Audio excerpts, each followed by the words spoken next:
Hey everyone, Solo Guy here.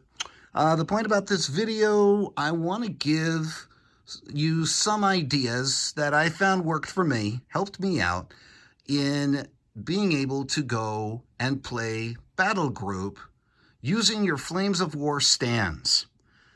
They are two good systems. They are different. They have a different flavor, and variety is the spice of life. So this is not saying one game over the other. But let us go with it. So I've got some German stands here, and here I have a medium or heavy machine gun, depending how you want to define it as. And for Flames of War, it's got 3 guys in there. But in the Battlegroup book, when you're looking at the list, it's a 2-man team. I don't want to rebase this. That's a lot of stinking work. But there are some things that you could do. One thing you could do is take a small dice, turn it to 2. That tells you how many guys are on the stand. Now, some people use it where how many guys are wounded on the stand. I look at how many guys are left. So I would go and use one of these bolt action pin markers, and I just dry brushed the numbers to make it stand out more easily, and put it on there.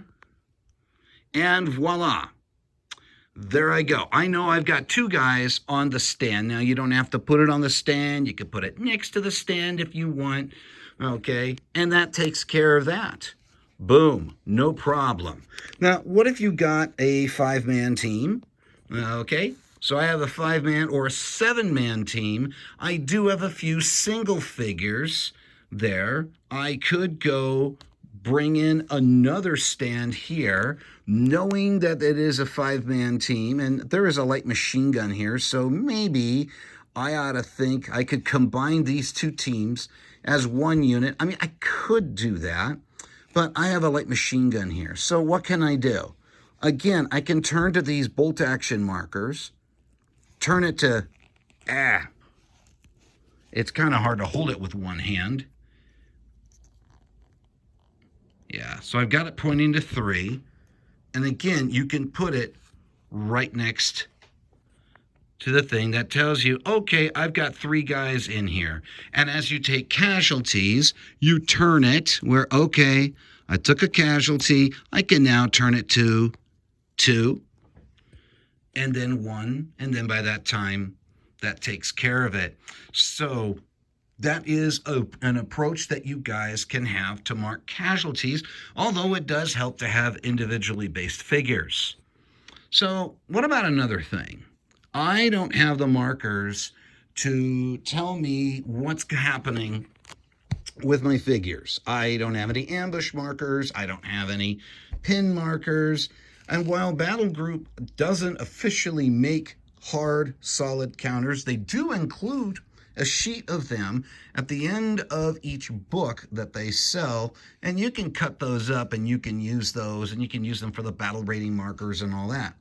I found a possible solution. One that worked out was using some of the Flames of War markers. So if this stand is pinned, voila, there you go. You know it's pinned. Okay. Let's see, what other things? But wow, Flames of War markers don't cover everything. You're right, they don't. Okay, so what else can you possibly do? Well, what if I ran? Okay, how do I know that I moved? Well, you could use bolt action orders dice if you happen to have those, and you could use run. You could also use ambush. You could also use advance if you did. You could also use fire if you did, or you can combine. If you moved and fired, there you go. You could combine the 2 of them so you know you moved and you fired. So, okay, what if you don't have any of those markers? Then I would suggest you could use different colored beads. You can pick those up like at Walmart. Okay, and each bead would refer to a different color, different situation, things like that. Okay, that can help you ease into playing a couple of games of Battlegroup and see if you actually enjoy it. You honestly do not need to rebase your figures. If you want, that's up to you, your choice, your game, your pieces. All right, I hope this benefited you guys. All right, Solo Guy signing off.